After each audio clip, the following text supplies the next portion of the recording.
the killings done in Gaza and other places by Israel, total destruction of the entire city, innocent included, is this considered genocide? Why or why not? That's our question for today. First, I want to acknowledge that this is an extremely emotionally charged topic with strong opinions on both sides, as the world has been watching this tragedy unfold for over 2 years. And I'm thankful that at the time of this recording, that there are hostages being released from both sides, and there seems to be progress to bring peace and an end to the war in Gaza particularly. Now, the term genocide has a specific legal definition from the United Nations Genocide Convention in that it requires an intent to destroy in whole or in part a national, ethnic, racial, or religious group.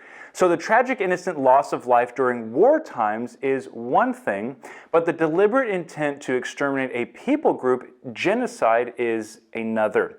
Now, with that said, in the case of Israel and Gaza, most international legal scholars, whether supportive or critical of Israel, acknowledge that Israel's stated objective is targeting Hamas, a known terrorist organization who unprovokingly attacked first on October 7th in 2023, to which Israel responded to. Israel is not intentionally targeting innocent Palestinians to unjustly exterminate them, which would be genocide. Now, to speak more broadly to the objection, did God command Israel to commit genocide in the Old Testament? Well, let me give you some quick distinctions of how this was not genocide. First of all, I encourage you to read Dr. Paul Copan's book on this subject called Is God a Moral Monster?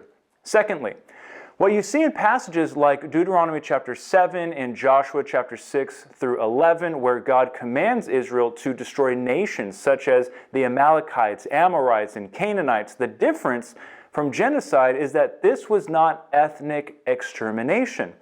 Rather, it was divine judgment against their extremely wicked ways. In fact, I encourage you to read Deuteronomy chapter 9, verse 4 through 6, which was destroying themselves, nations around them, and would affect Israel, who of course brought us the sacred scriptures, and of course the Messiah, Jesus. In fact, God was actually gracious for over 400 years, according to Genesis chapter 15, verse 13 and verse 16, until using the Israelites to bring judgment upon them.